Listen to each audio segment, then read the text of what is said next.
Inilah kisah Sunan Kalijaga yang dilarang pergi haji.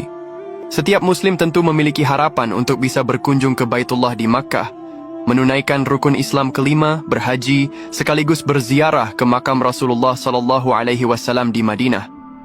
Begitu pula dengan Sunan Kalijaga, salah satu wali songo yang dikenal luas sebagai ulama penyebar Islam di tanah Jawa. Dikisahkan, pada suatu masa, Sunan Kalijaga tengah berada di Malaka dan hendak melanjutkan perjalanan ke Makkah untuk berhaji. Namun, niat suci itu justru dicegah oleh seorang ulama besar bernama Maulana Maghribi.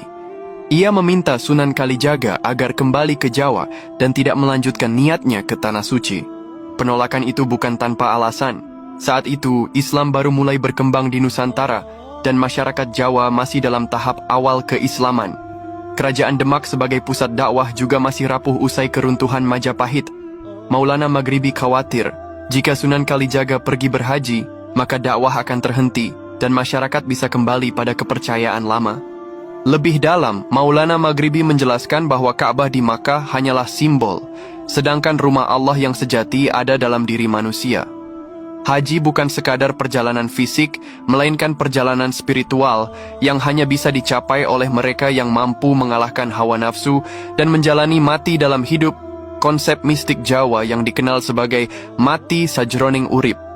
Versi lain menyebut bahwa bukan Maulana Maghribi, melainkan Nabi Khidir alaihi salam yang mencegah Sunan Kalijaga berhaji. Dalam perjalanan laut menuju Makkah, Nabi Khidir muncul dan memberi nasihat kepada Sunan Kalijaga agar tidak melanjutkan perjalanannya jika belum tahu apa yang akan. Keluarga kami adalah keluarga dari dulu. Jadi kami itu dulu orang tua kita pendiri PAI, Partai Arab Indonesia. Yang Partai Arab Indonesia itu mendeklarasikan satu, tanah airnya Indonesia. Dan mengatakan tanah air Indonesia di tahun 34. Bapak-bapak ibu sekalian, orang Arab mengatakan tanah airnya Indonesia tahunnya 34. Apa sih, coba kita pikir, apa sih yang terjadi itu? Nekat. Tahun 34 nekat. Kenapa? Apakah Indonesia sudah ada? Belum.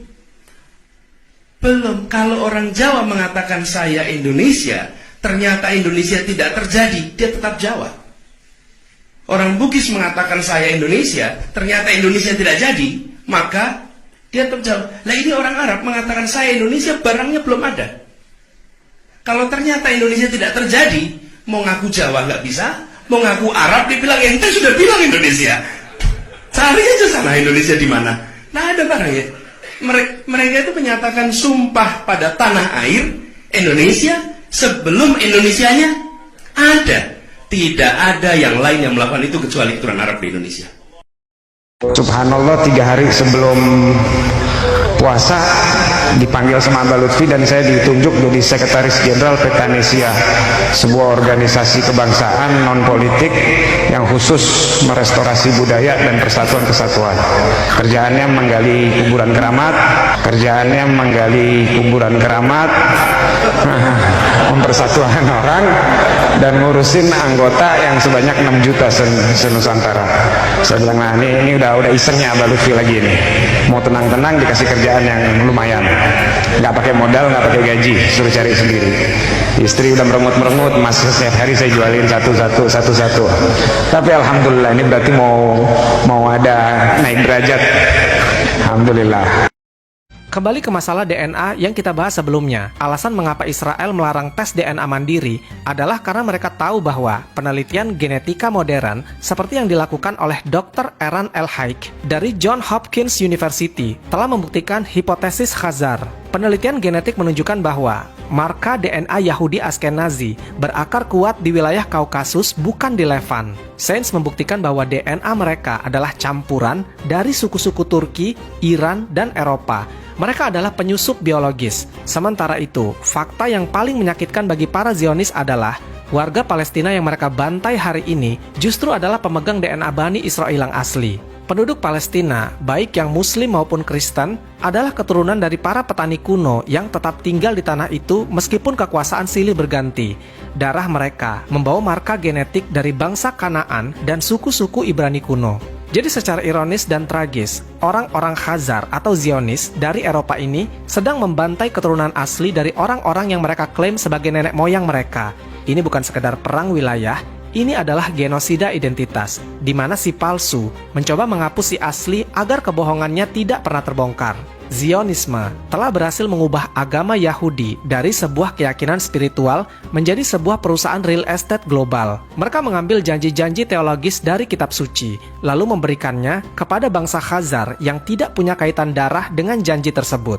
Mereka menciptakan mitos bangsa yang terusir untuk menutupi fakta bahwa mereka adalah bangsa yang baru memeluk agama tersebut. Bayangkan, jika hari ini seluruh penduduk Jepang memeluk agama Islam, lalu 500 tahun kemudian mereka mengusir orang-orang Arab dari Mekah dengan alasan bahwa Mekah adalah tanah nenek moyang kami. Kedengarannya gila bukan? Tapi itulah tepatnya yang dilakukan oleh kaum Zionis Askenazi. Mereka adalah orang luar yang memeluk sebuah ideologi, lalu menggunakan ideologi tersebut untuk merampas tanah orang lain. Mereka bukanlah keturunan Abrahamik melalui Ishak. Mereka adalah keturunan Raja Bulan melalui pedang dan kelicikan. Mereka tidak memiliki memori kolektif tentang tanah Palestina. Yang mereka miliki hanyalah ambisi kolonial yang dibungkus dengan selendang doa. Kebencian mereka terhadap warga asli Palestina berakar dari rasa minder yang mendalam. Mereka tahu, di lubuk hati yang paling dalam dan di dalam setiap helai kromosom mereka, bahwa mereka adalah pencuri. Mereka membenci warga Palestina karena kehadiran fisik warga Palestina adalah bukti yang tidak terbantahkan bahwa klaim Zionis adalah sampah sejarah. Untuk mempertahankan kebohongan ini, para intelektual Zionis bekerja keras selama puluhan tahun untuk menghapus istilah Khazar dari buku-buku sejarah. Mereka ingin dunia percaya bahwa setelah tahun 70 Masehi, bangsa Yahudi menguap begitu saja ke Eropa dan tetap murni secara ras selama 2000 tahun, yaitu sebuah kemustahilan biologis. Mereka menciptakan narasi ras murni untuk menjustifikasi apartheid yang mereka lakukan hari ini. Namun kebenaran memiliki caranya sendiri untuk muncul ke permukaan. Runtuhnya narasi genetik mereka adalah awal dari runtuhnya legitimasi moral negara palsu tersebut. Jika mereka bukan keturunan asli dari tanah itu, maka mereka tidak punya hak untuk kembali. Jika mereka bukan pribumi, maka mereka adalah penjajah. Dan jika mereka adalah penjajah, maka setiap inci tanah yang mereka duduki adalah tanah curian yang harus dikembalikan. Dunia sedang bangun.